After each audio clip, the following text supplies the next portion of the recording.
Okay, so I figure since there are a couple of your classmates who always wander a few minutes late anyway, before we get started, I just want to ask if the two of you have any questions about the paper, about any other upcoming assignments that I could maybe resolve for you in the next couple of minutes.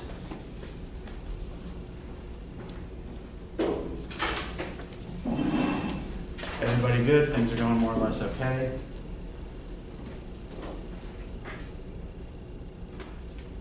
Okay, so what we'll do first then, I did make up the assignments for the group presentations.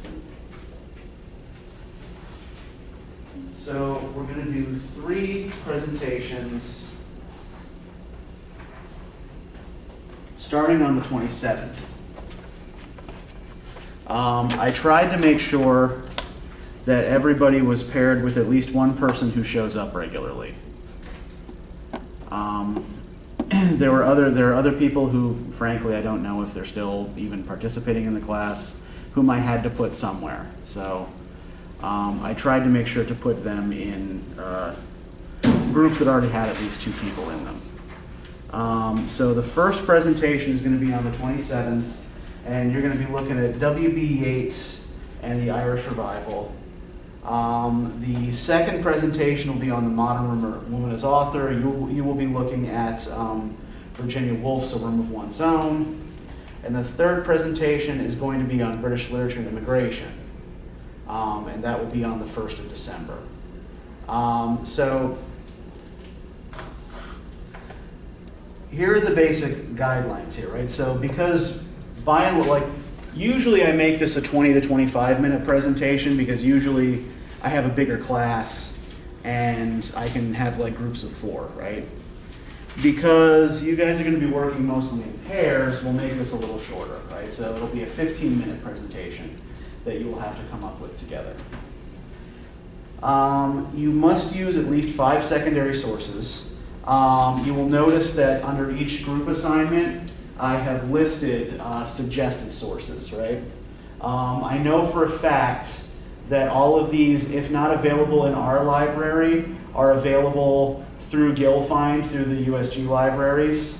So I would suggest that one person in each group immediately go to the library as soon as you can and check these out or request them.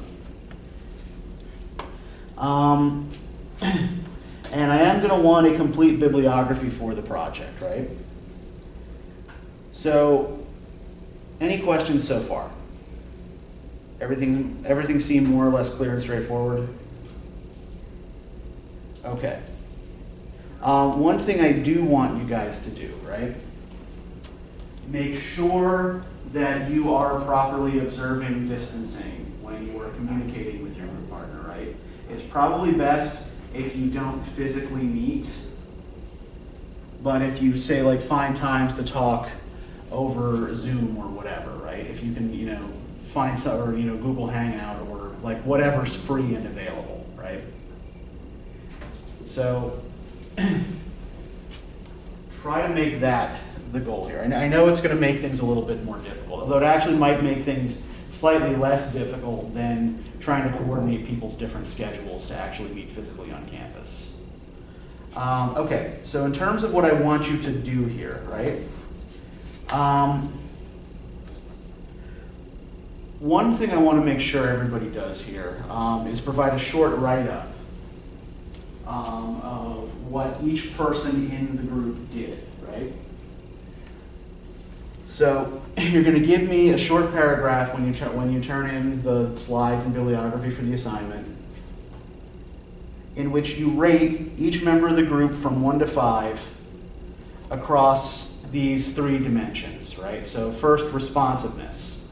When you tried to get in touch with this person, were they actually responsive, right? Did they show up when you needed them to? Did they keep in touch with you? Collegiality, right? Were they nice? Did they try to get along with you, right? When you had a disagreement about something, were they able to resolve it like a grown-up and not like a child throwing a hissy fit?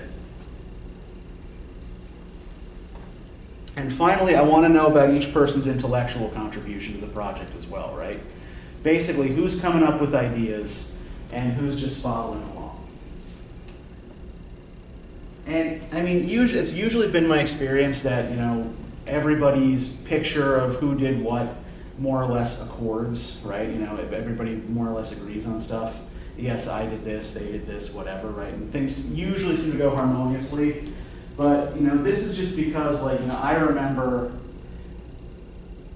being assigned to project groups in college, and, one poor sap would sometimes get stuck doing all of the heavy lifting. And I don't want that to happen to any of you, right? And if your presentation partner is being a problem or is being unresponsive, then please tell me, and I will try to intervene.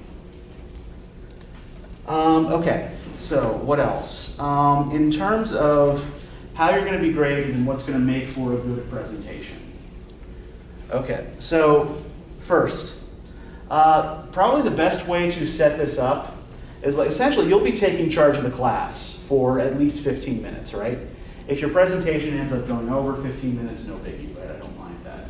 But it has to be at least 15 minutes long. Think about the kinds of classes that you actually enjoy going to.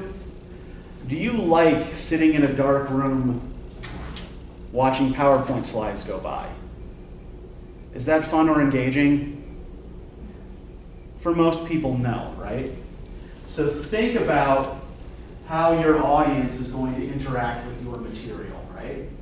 Think about ways to actually try to get your audience to respond. You might think of questions to ask. You might even come up with a group activity, right? Again, something that allows people to maintain distance and doesn't require people to touch anything. But yeah, make sure that you're finding ways to actually engage the class. It's okay if you want to use PowerPoint or Prezi or Google Slides or something, right? That's fine. But remember what sort of thing that's good for, right? What that stuff is good for, really, is displaying images. If you have images you want to show the class that are helpful, then that's great. If you're putting a lot of text on slides, then that's a little bit more problematic. Right. Also, a good presentation is a well-integrated presentation. So make sure that you have practiced this with your presentation partner before you get up and speak, right? That way you work out the kinks before the presentation actually occurs, right? That way okay, I was going to talk about this, but you've already got this in there, so that's redundant, right? That way you know how the pieces fit together already before you start presenting. It's also best if you share responsibility for parts, instead of just assigning one person a particular topic, look into a couple of things together, right? It's best if both members of the group are familiar enough with the material that you can kind of bounce off of each other. Right. Also, take the research portion of this seriously. You must all have read at least the main text in full, not in summary, so the thing that you're actually presenting about. And the sources that you use should be similar to the kinds of sources you're going to use in your final papers. Right? So I want scholarly sources here. I don't want newspapers or magazines. I don't want websites. What I want are books and journal articles, right? Scholarly books and journal articles. And I'm just going to say this because I always end up having to say it at some point with every given class. Religious texts do not count as secondary sources for these assignments. What we're looking to do, what I'm looking for you guys to do, is find scholarly texts that help illuminate certain parts of the subject text, right? I'm not necessarily looking for you to apply a personal religious philosophy to what you are doing, right? So Alex, what were you going to say was your question? By secondary source, do you mean a source that's just not the original text? I'm not exactly sure. Okay, so yeah, does everybody else understand what the distinction is between a primary and a secondary source? Isn't a secondary source like a website or something? A secondary source can be a website, but I'm not allowing you to use websites for this, right? So the primary source is the thing that you're actually studying. So for your case, in your case, Alex, right, the primary text, the primary source would be a room of one's own. A secondary source is anything you use to illuminate or explain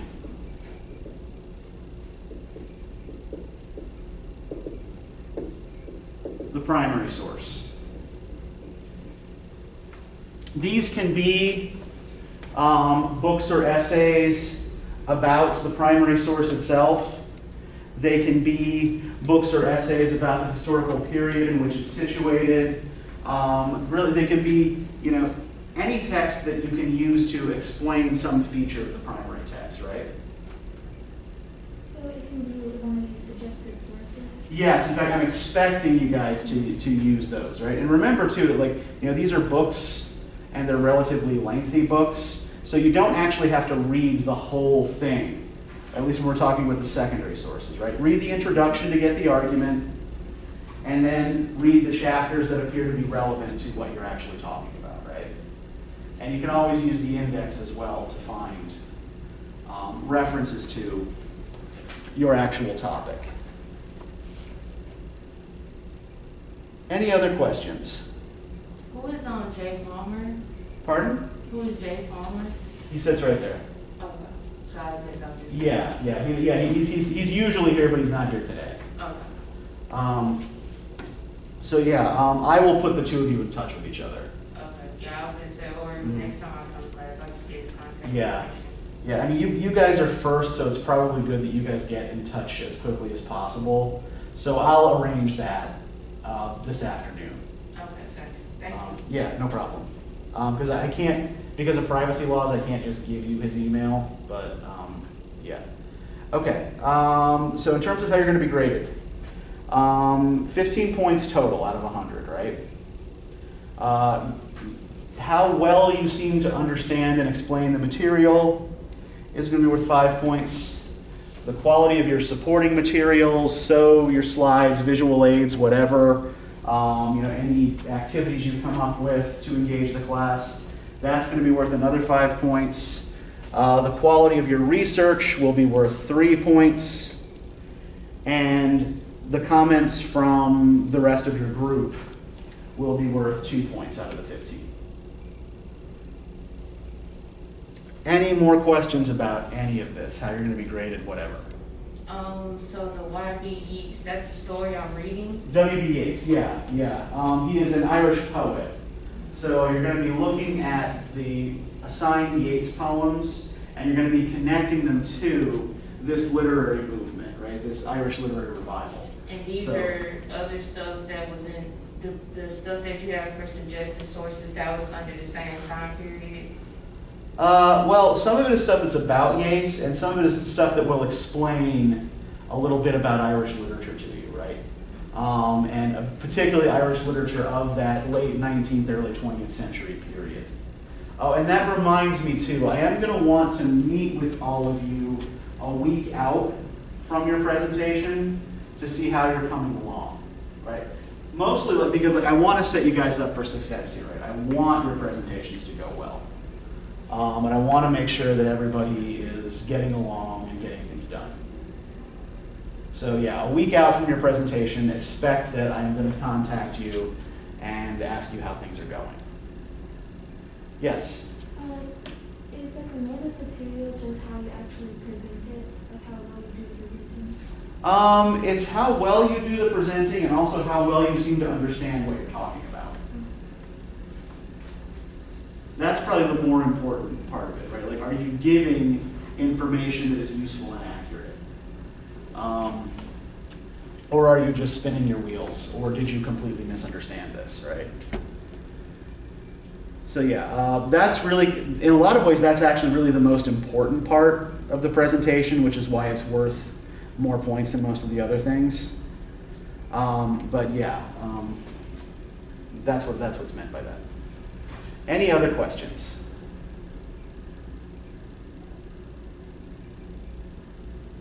So basically, we're writing about that time period and the stuff that we read related to the time period.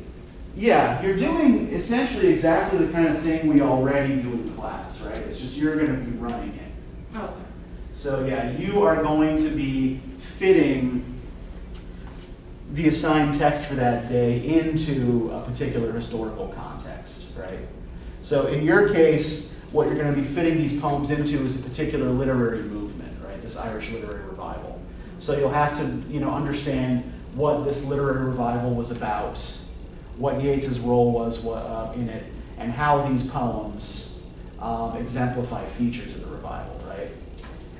The two of you who are going to be working on Virginia Woolf are going to be looking at how A Room of One's Own explains the historical role of the woman writer, right? And how Woolf sees that, sees openings for woman writers in the modern period that were not available in earlier periods, right? Any other questions?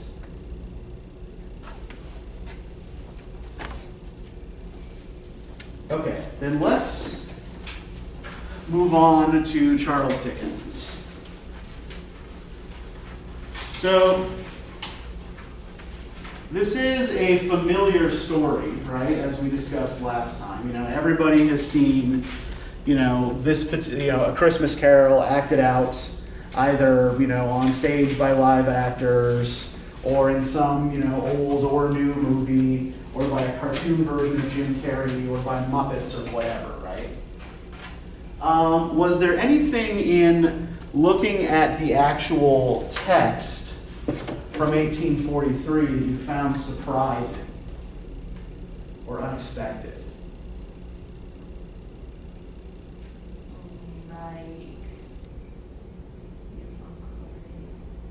It was because at first it was showing us basically like why he was so angry and so bitter around that time. Like usually most people just assume he was just an angry and bitter person for no reason. Mm-hmm. Well, and I think that's like kind of what the visit from the Ghost of Christmas Past is supposed to demonstrate, right? Is that everybody has a history, right? Everybody comes from someplace, and there are particular reasons, why Ebenezer Scrooge is the way he is, right? His responses to particular events in his past have shaped his present, right? Anything else you guys found weird or surprising?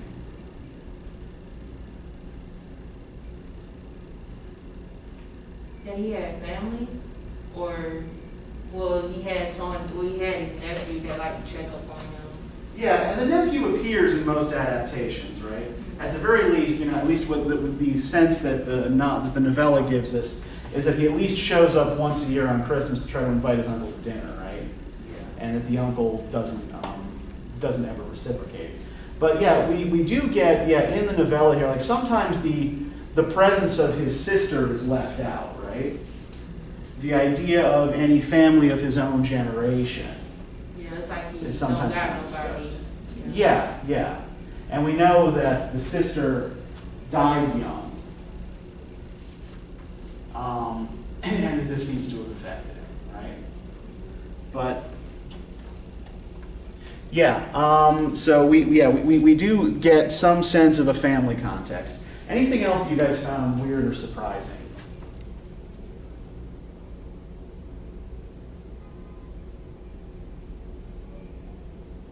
That seems to get left out of the kind of feel-goody versions of this that always pop up around the holiday season.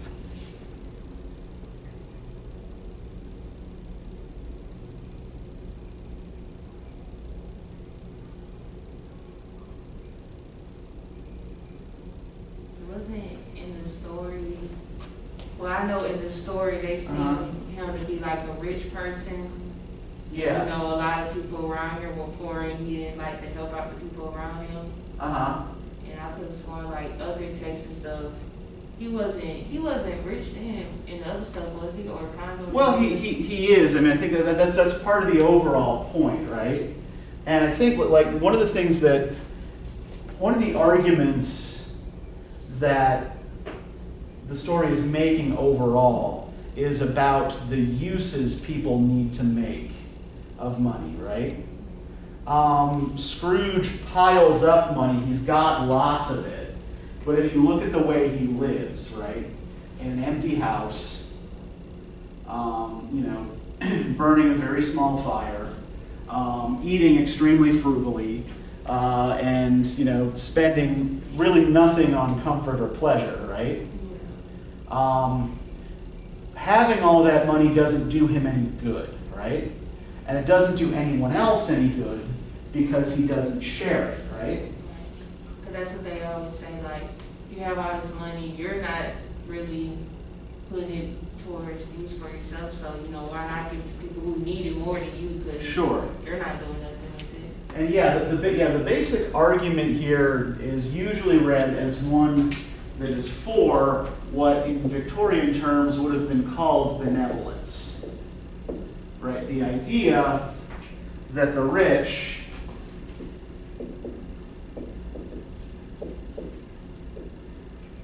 should spend money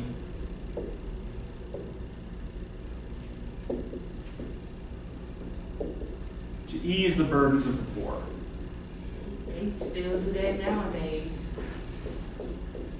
Well, I think one of the things, yeah, go ahead, Alex, what were you going to say? Is that similar to the domestic philanthropy? I think, yeah, it's coming from a similar kind of place, right? Although domestic philanthropy is something that more directly associated with women, right? It's something that women specifically were expected to perform. Benevolence has more to do with getting rich people into a sort of spirit of charity, right? He's not talking here about state intervention in the economy. He's not talking about the state taking and redistributing money. Essentially, it's about rich people giving voluntarily, right? So let's talk a little bit about the context for this book and where all this is coming from. So,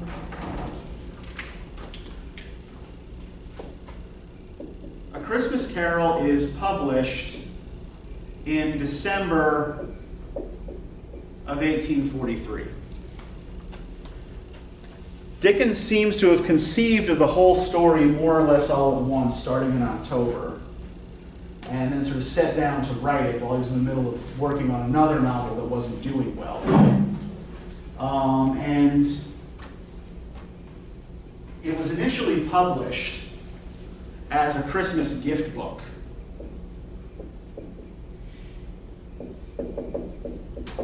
So what do we remember from talking about Mary Shelley about these gift books? They weren't for people to read, really?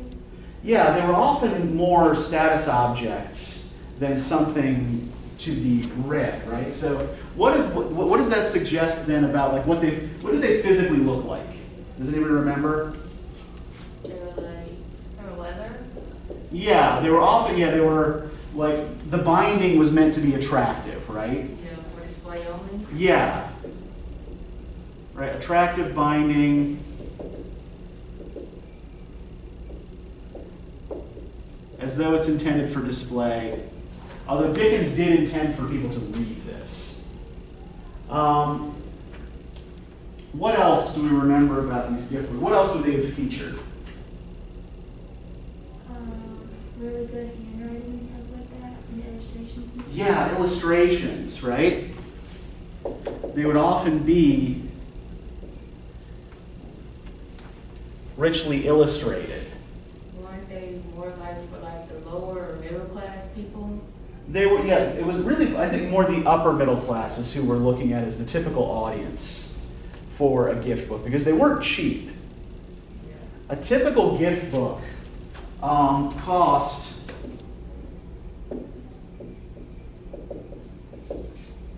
$10, which, as we recall from our conversation last time, is not an inconsiderable amount of money for someone who's on a modest income, right? Now, for a gift book, people who can splurge a little bit are expected to do so, right? However, Dickens wanted this to reach a wider audience, and so he actually ended up taking a big financial hit on it by only charging, having his publisher only charge 5 shillings for the book. So this was available at half the usual cost of a Christmas gift book, but had all the other features. It was just as expensive to produce, right? Essentially what he was banking on was that being able to reach a wider audience by making the book cheaper would compensate for the costs, right? It didn't. And I think that,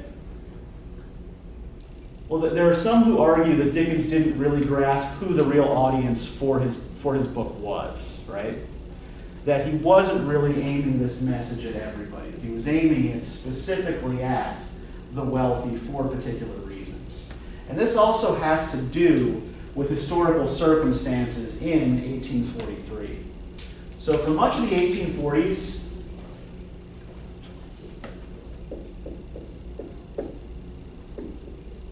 Britain was mired in depression.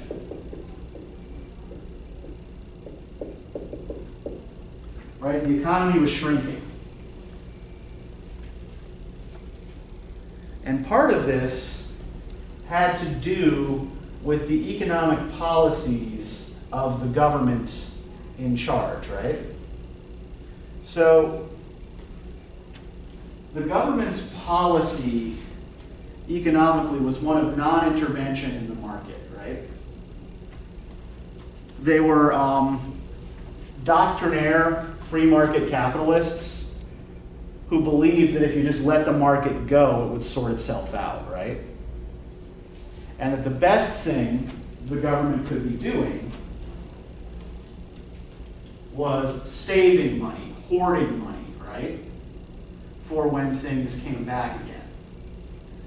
Now, most economic orthodoxy now, from the early 20th century onward, has suggested that you actually spend your way out of a depression or a recession.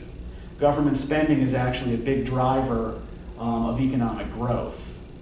And if the government stops purchasing goods and services, that just makes things worse.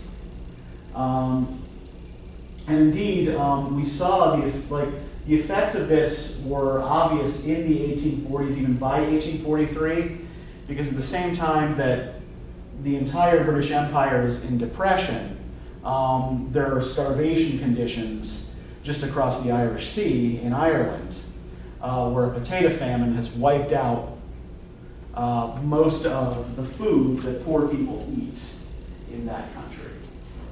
And one of the country's sort of primary economic foundations. And because the government doesn't do anything to help, they wait for the market to sort it out. The population of Ireland is, by 1847, decimated by the millions. Not necessarily in terms of deaths. The deaths are more in the hundreds of thousands by the end of the decade. But people emigrate, right? People emigrate to the US, they emigrate to Australia, they emigrate to England.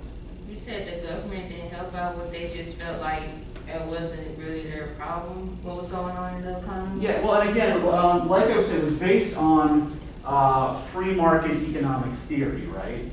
The idea that interfering in the market only made things worse. Now, empirical evidence in the 1840s showed that that wasn't the case, right? Things were getting worse because the government wasn't intervening, right? Because they weren't doing anything. But one of the tenets of capitalist economic theory is this idea of the invisible hand of the market, right?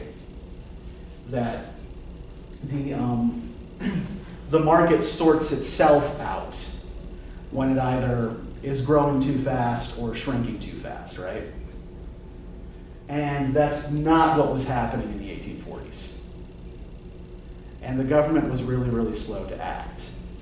So the notion of a miser who hoards all of his wealth and doesn't let it do any good for anyone is directly relevant to the political situation of December 1843, right? So the target here that Dickens is trying to convince is essentially the wealthy person or the upper middle class person with enough spending money to make a difference, to move the economy along, right? He's trying to encourage private individuals to spend cash in the spirit of the Christmas season, right? Because wasn't he one of the very few people around that time that did have a lot of money? I know, like you said, a lot, it was like in a depression phase, so it wasn't big. Well, yeah, Dickens was actually strapped for cash the time he wrote this book, right? So by 1843, he is already a well-known and successful author, but the number of, like, I think that people often have a kind of false idea of how much money authors actually make on books. Dickens is famous, but he's not necessarily rich, right? Plus, he has a large family to support with many, many children. And he's been at the same time he publishes A Christmas Carol, he's been publishing in installments another novel called Martin Chuzzlewit that wasn't selling, right? So you're only as good as your last success, right? And because he was in the midst of failure, he needed a hit. And he needed, he himself needed money at the time this book was published. And like to this day, like you said, how they constantly remake this into movies, plays. He gets money off of that when they do that, right? Well, I mean, he's long dead and his problems are over. But Right. see, one of the things that happens when an author's been dead for a long time, and their estate doesn't keep purchasing the rights to their work, the work goes into what's called the public domain, which basically means that anybody's free to use it. That's one of the reasons why we get so many film adaptations and TV adaptations and things like that of works by authors who've been dead for a long time, because you don't have to pay for the rights to those, right? So anybody can make a movie of A Christmas Carol and not have to pay a dime for the rights to it. Right. Again, like the money could go to them. Because if he was still alive, would it go to him or no? It wouldn't. It would depend on how copyright law worked and what kind of deal he had worked out with his publisher. Money would certainly go to whoever owned the rights to the work, right? Sometimes writers will say sign away their rights to particular things in order for a bigger cash advance or things like that, right? So it's complicated, right? But the basic point is that one of the reasons we get so many movie versions of this is because anybody can use it, right? It's free to use. Now, where was I going with this? Okay, gift book, status object, intended for rich people, financial depression. Okay, so the other thing that's going on here that's important is that this is a story that is in a lot of ways about time.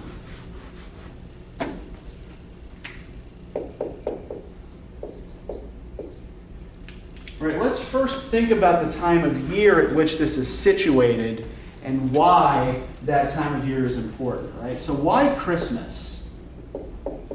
Apart from any religious significance it is, because the story doesn't really seem to be much bothered with religious issues, right?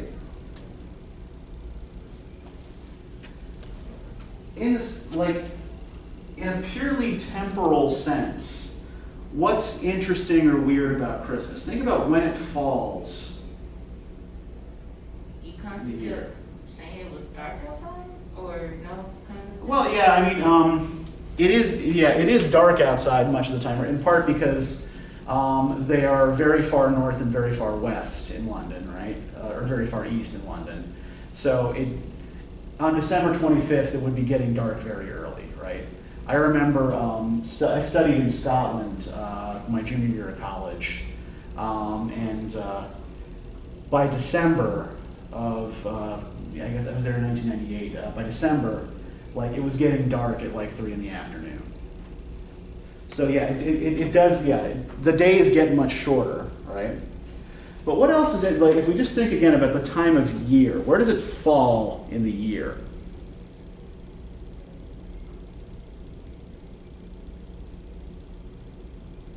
The only difference I can think of is the weather. That's Okay. all I could think of. That's a start, right?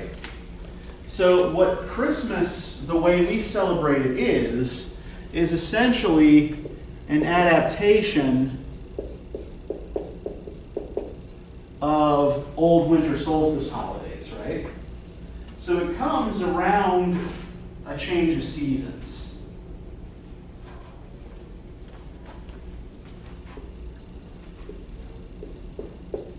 In fact, the date was chosen December 25th, not because anyone actually thought that that was when Jesus Christ was born, but because that was the date of the Roman festival of the unconquered sun, which was the Roman pagan winter solstice holiday. So the date of December 25th was chosen to replace that, right? Think about where else it falls in the grand scheme of the year. How much of the year is left on December 25th? It's not that many days. Yeah, it also falls at the end of the year, right? So near the beginning of a new one.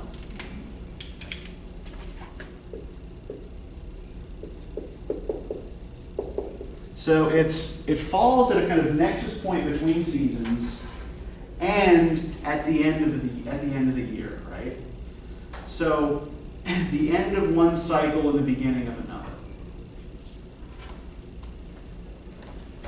Now, I think it also might behoove us to think a little bit about time in the daily sense. Right? So what do we remember about the way timekeeping changed in the mid-19th century from our discussion last time? We talked about the Industrial Revolution. Did it have something to do with the bells, maybe? Yeah, we actually do get a lot of references to bells chiming the hour in this story. And that's important, but it's for the reasons that I'm trying to get to here right now, right? So outside of the story itself, what changed about the way people experienced time in the 19th century? It was more scheduled? Yeah, exactly. Right? The advent of railways, for example, right, meant that you had to get time kind of standardized so that people knew when the train would be arriving so they knew when to get to the station, right? So industrialization created a standardization of time. Now this then also became useful to industrial capitalists who wanted to accurately count the number of hours their employees worked, so that they knew precisely how much to pay them, right? If you're getting, say so many, if you're getting like, say, a shilling an hour, right? You want to make sure, if you are a factory owner, that the employee is actually there for the full hour that you're giving them that shilling for, right? And that is really kind of the way Scrooge operates at the beginning of this, right? Very much in a kind of time is money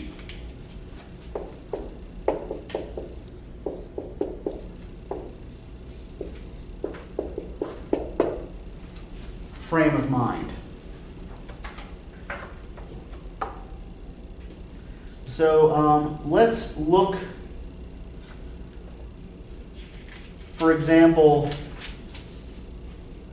at Scrooge's argument with his nephew in the very first chapter here, right? If we look on page 266, can I get somebody to read the paragraph that starts, "What else can I be?" returned the uncle. It's the first long paragraph on the page. What else can I Thank be? you. Returned the uncle. When I live in such a world of fools as this, Merry Christmas out upon Merry Christmas. What's Christmas time to you but a time for paying bills without money, a time for finding yourself a year older, not an hour richer, a time for balancing your books and having every item in them through a round dozen of months presented dead against you. If I could work my will, said Scrooge indigently, every idiot who goes about with Merry Christmas on his lips should be boiled with his own pudding and buried with the stake of holy through his heart. He should. Thank you. So what is Scrooge's essential argument here against Christmas? Trying to make it seem like, I guess, poor people celebrate it. Well, why are the people who celebrate it poor? Because they don't work on that day. Yeah, it's a waste of time, right? If you are celebrating, you are spending money and not saving it or making it, right? And so, this day of celebration is wasteful, right? You're not maximizing your efficiency. We see a similar kind of argument when Bob Cratchit expects the day off on Christmas Day, right? If we look on page 269, can I get somebody to start reading from "At length the hour of shutting up the counting house arrived"? At length the hour of shutting up the counting house arrived. With an ill-will Scrooge dismounted from his stool and tactfully admitted the fact to the expectant clerk in the tank, who instantly snuffed his candle out and put on his hat. Keep going. "You'll want all day tomorrow, I suppose," said Scrooge. "If quite convenient, sir." "It's not convenient," said Scrooge, "and it's not fair. If I was to stop half a crown for it, you'd think yourself ill-used. I'll be bound." The clerk smiled faintly. "And yet," said Scrooge, "you don't think me ill-used when I pay a day's wages for no work." The clerk observed that it was only once a year. "A poor excuse for a man's pocket every 25th of December," said Scrooge, buttoning his greatcoat to the chin. "But I suppose you must have the whole day. Be here all the earlier next morning." Okay, so thank you, Alex. So, what's Scrooge's complaint here? It sounds like he's saying, like, he not paying you to have a day off, if that's what he's trying to say.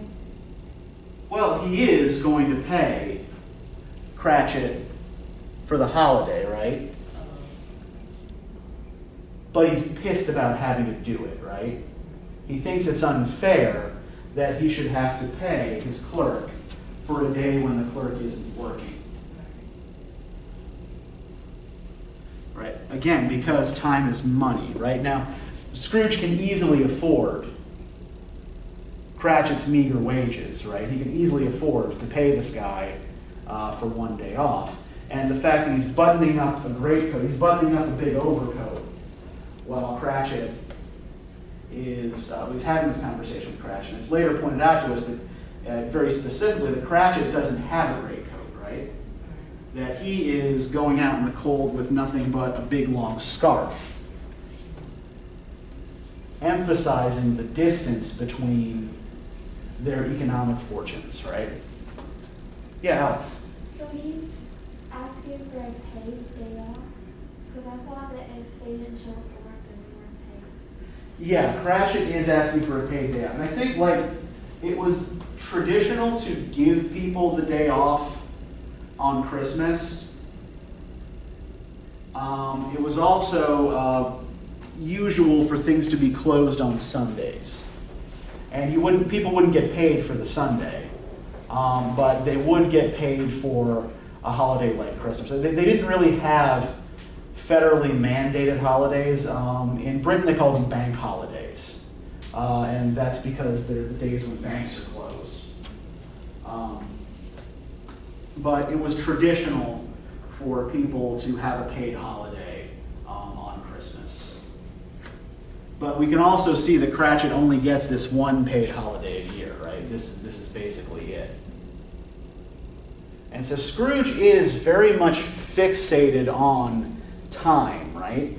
And this notion that time and money equate to one another. We also find that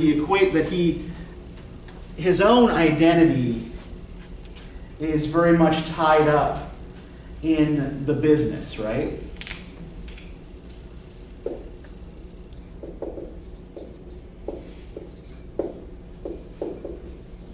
Right, his personal identity, if we look on page 264, is a little bit fuzzy. Like, he doesn't care what people call him. Right? Scrooge never painted out old Marley's name. There it stood, years afterwards, above the warehouse door, Scrooge and Marley. The firm was known as Scrooge and Marley. Sometimes people new to the business called Scrooge, and sometimes Marley, but he answered to both names. It was all the same to him, right? In matters of business, at least, he doesn't care what people call him, right? All that matters is that they're giving him money. We see this as well, how caught up he is in notions of his identity as businessman in the next to last chapter, when he's, with the ghost of Christmas yet to come, and they go to the exchange, and he's looking for himself, right? In his own accustomed place and not finding himself there. He sees his old acquaintances there talking about someone, and he's mostly concerned with his standing with them on business matters, right? So his whole identity is as man of business. Now, one more thing to note about Scrooge here before we get into the idea of change, right, and sort of where all that comes from. What's his initial response to the ghost? He didn't believe that it was him. He kept being in denial of it. Yeah, so here, the ghost of his old business partner shows up in his house, and he refuses to believe initially that this apparition is real, right? What's his excuse? What's his explanation? He kept trying to say, one of his main reasons was he's dead. How could you be back here? Or yeah, but what does he try to explain Marley away as?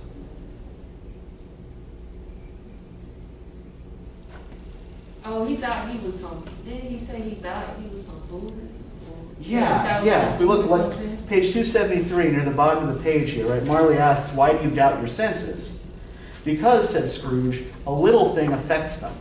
A slight disorder of the stomach makes them cheats. You may be an undigested bit of beef, a blot of mustard, a crumb of cheese, a fragment of underdone potato. There's more of gravy than of brave about you, whatever you are," right? So what he says, you're not a ghost, you're indigestion. Right. So Scrooge is also a thoroughgoing materialist, right? Everything has to have material causes. Right? There's a denial here of the possibility of spiritual essences, right? no, ghosts aren't real. They can't be. You're just indigestion. And then Marley proves his reality by proving his material existence by taking the bandage off, right? And his jaw drops onto his chest. So, in order to prove to the materialist that he's real, he has to prove, like, okay, yeah, I respond to the environment, right? One more thing about Scrooge that is important. When he's arguing with those two gentlemen who come asking for donations, on page 268, he says, "I wish to be left alone," said Scrooge. "Since you ask me what I wish, gentlemen, that is my answer. I don't make merry myself at Christmas, and I can't afford to make idle people merry. I help to support the establishments I have mentioned. They cost enough, and those who are badly off must go there. Many can't go there, and many would rather die. If they would rather die," said Scrooge, "they had better do it and decrease the surplus population. Besides," excuse me, I don't know that. So, we talked a little bit about the philosophical position that this argument was coming from last time. Does anybody remember when we talked about an economist by the name of Thomas Malthus? Okay, what was Malthus's basic theory? It had to do with population. I don't remember exactly, but something about how there's the population. It doesn't say at the bottom, it says, which predicts the population if left unchecked increases more rapidly than its supply of food. Yes. Is that where you were headed? Yeah. Okay. Yeah, exactly. Right. Because population grows geometrically, but resources remain more or less static. Right. You can't, eventually population will reach a point where you simply cannot feed everyone. You won't have the resources to feed everyone, and thus no one has a right to the means of subsistence. That's the big key takeaway that Malthus gets from this idea, right? Is that nobody has a right to the means of subsistence. And that is what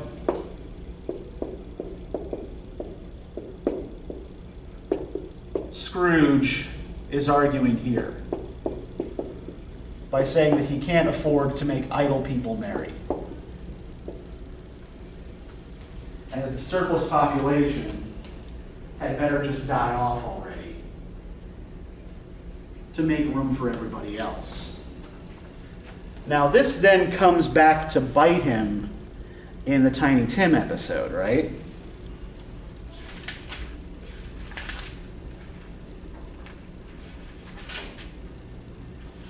When he visits the Cratchit's house with the ghost of Christmas Present.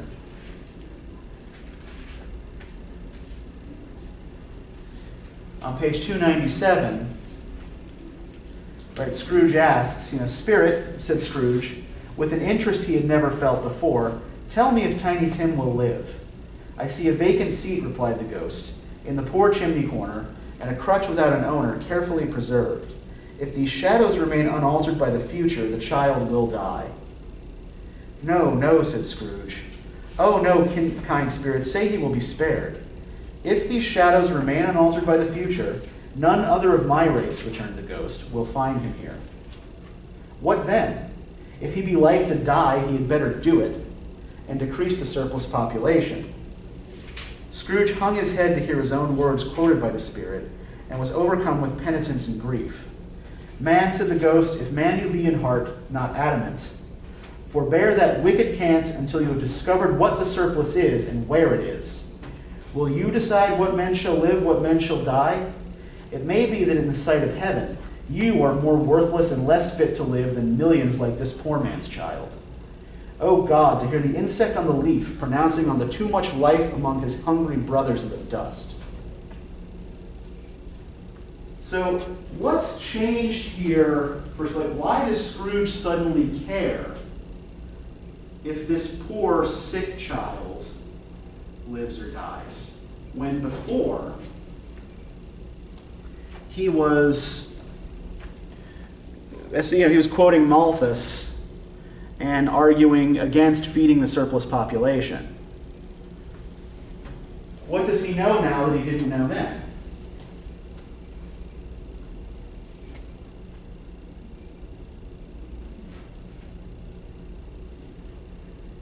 Who was Bob Cratchit to him before he entered the man's home and saw his family? Wasn't it one of his old acquaintances? Cratchit's his clerk, right? So Cratchit's just his employee. The guy who he has to pay for a holiday on Christmas, right? But now he's seeing Cratchit outside of a work context, right? As a man with a family. And in particular, with a sick young child to support, right? So what's the difference now? Well, now he's saying, like, it's not just him he's providing for. He has other mouths to feed, so... Yeah, the Cratchit exists in a family context here, right? You know, that Cratchit isn't just a work unit who comes in at 9, leaves at 5, and, wash, rinse, repeat the next day, right? Yeah, like he has someone to go home to and provide for every day. Yeah. And so essentially what he is seeing now is that this clerk is a human being, right? So what Scrooge is learning over the course of these visits from the ghost is sympathetic imagination.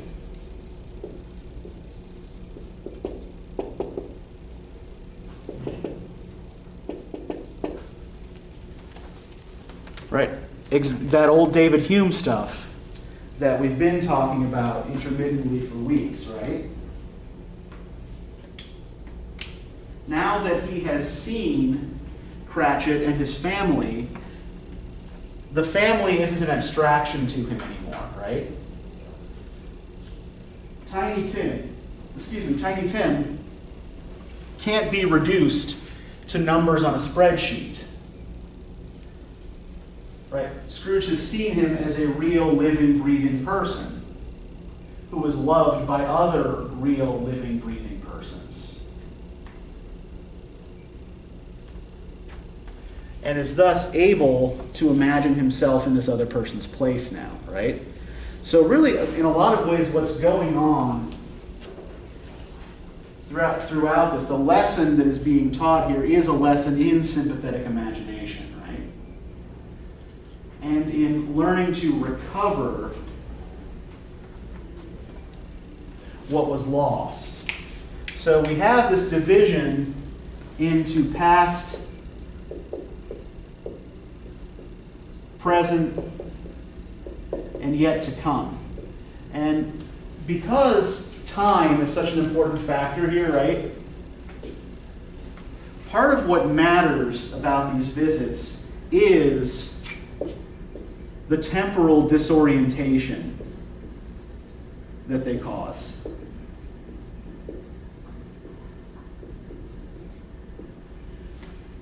Right, every night, Scrooge falls asleep, the bell strikes 1, and then another ghost shows up. But when it's all over, it turns out that only one night has passed, right, when it should have been 3. Not to mention that all 3 of the ghosts represent different dimensions of time, right?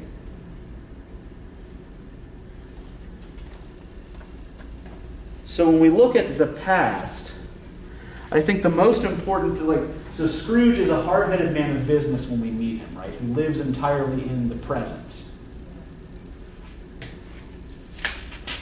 And when he's brought back to the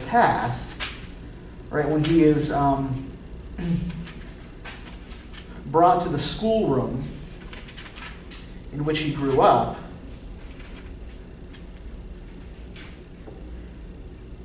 on page 281, the Spirit touched him on the arm and pointed to his younger self, intent upon his reading.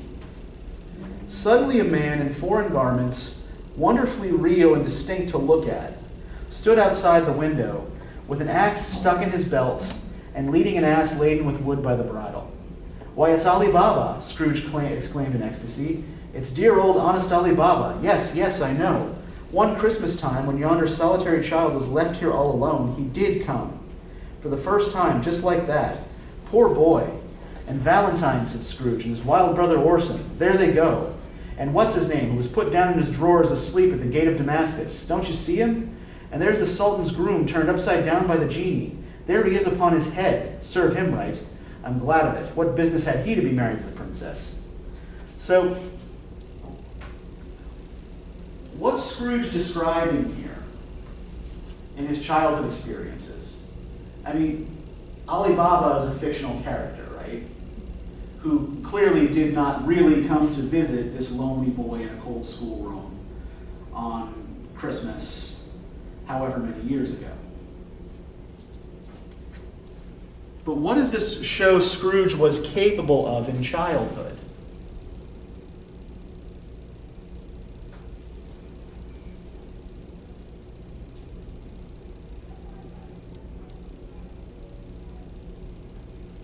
That he wasn't very social? Well, it's not his fault, right? The other boys in his class are going home for Christmas, and his father has left him behind, right? So what's he doing to compensate? Imagining. Yeah, exactly, right? He conjures up imaginary friends out of books. He takes all these characters from stories that he's reading and peoples the schoolroom with them when he's alone, right? So what this proves is that he was always capable of imagination, even if he had forgotten as an adult, right? Like he was full of joy once upon a time. Or kind of. Yeah, well, not even just full of joy, but specifically able to imagine an existence beyond the mundane everyday, right? So compare this with his initial response to Marley's ghost, right? It's like, you're not real, I just have to fart, right? That's the response of a person who has no imagination. But the same person we're shown here conjured up fictional characters to keep him company during lonely Christmases, right? So at some point he lost that capacity. And what the Ghost of Christmas Past is helping him do is recover that in his memories, right? At one point you were able to imagine other possibilities. And now you can't. So I'm going to show you what you used to be like so that you can try to recover some of this in your present existence, right? And I think we see something similar going on in the Fezziwig's party scene, right? We've got this, which is a specific counter, I think, to the whole time is money argument, right? Fezziwig, his boss, holds this Christmas ball every year, spends about 3 or 4 pounds on it, but it brings joy not just to his employees, but to various other people in the neighborhood who come to enjoy themselves, right? So spending a little bit of money, right, this whole message of benevolence here, right? Money's no good to anyone if you don't spend it.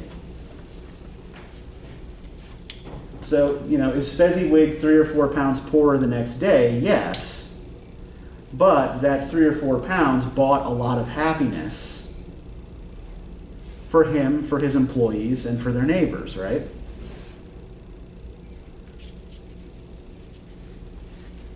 Now, what the ghost of Christmas Present is trying to do is essentially like sort of give Scrooge a sense of common humanity, right?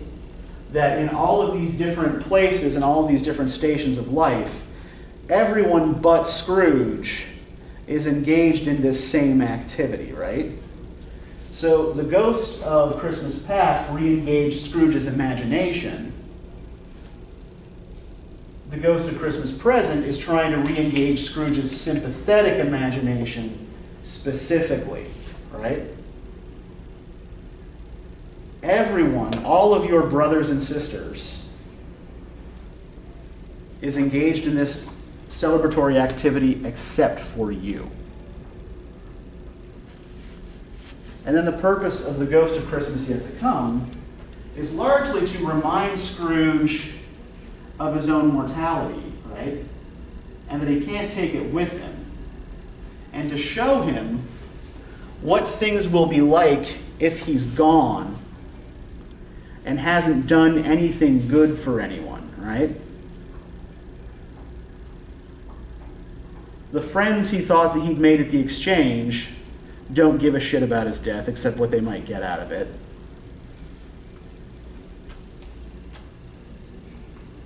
The servants about the house steal from him when he's dead and sell it all to a pawnbroker because they don't care about him. And in fact, the only tenderness he sees connected with his death is when somebody who's taking out a mortgage with him uses the fact that he's died to comfort his wife, right? It's like, hey, old Scrooge is finally dead, right? So those, whoever we have to deal with now is going to be better than him, right? So the response to his death is either indifference or joy, right? Relief. Yeah, because he didn't care about them, so why would they care about him when he's gone? Sure, exactly. But yeah, because he did nothing to help other people, right? And I think we can connect this as well, like when we see in that first part of the story, when Marley's ghost, opens the window and shows him the other misers outside, right? There's even an illustration of this. There's a fat man with a safe attached to his ankle. We look on page 276. The air was filled with phantoms, wandering hither and thither in restless haste, and moaning as they went. Every one of them wore chains like Marley's ghost. Some few, they might be guilty governments, were linked together. None were free. Many had been personally known to Scrooge in their lives. He had been quite familiar with one old ghost in a white waistcoat with a monstrous iron safe attached to its ankle, who cried piteously at being unable to assist a wretched woman with an infant, whom it saw below upon a doorstep.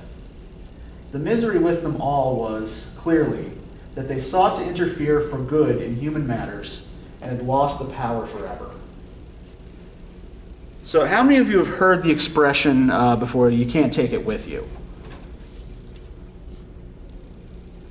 This is not a familiar one? Okay, you've heard it? Yeah, do you know what it means? Not really. Okay, so you can't take it with you is basically an injunction to people to go ahead and spend your money, because when you die, it's not going with you wherever you go, right? So what's happened here is that quite literally, these misers have taken it with them, right? We Marley's own chain is loaded down with purses and cash boxes and wallets, right? And all it is to them in the afterlife is a burden, right? This guy has a safe attached to his ankle and can't do anything now to help in the physical mortal world. But that safe attached to his ankle It's a reminder that when he was alive, he could have done something, right? And that reminder is now there to weigh him down.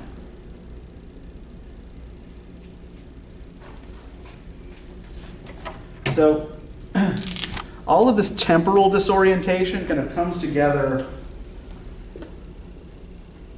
at the end when Scrooge promises to live in past, present, and future.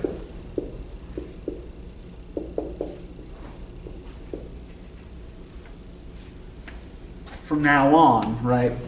Not behaving according to the standardized clock and this old idea of time as money. In fact, when Cratchit shows up for work in the final chapter, how late exactly?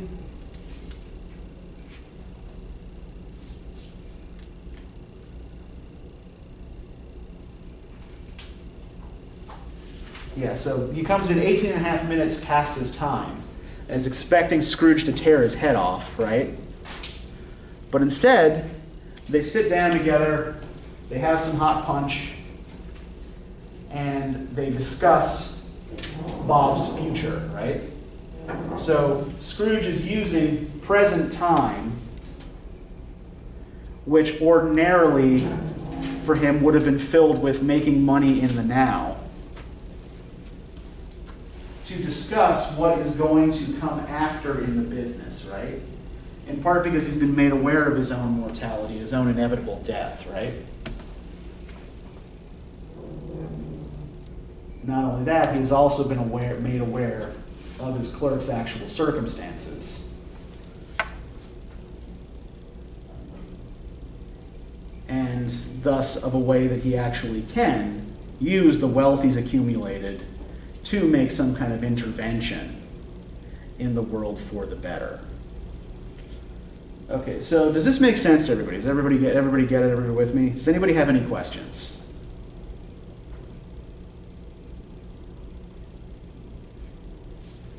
Okay, then we'll wrap it up there. We're about out of time anyway, and we'll start cleaning up.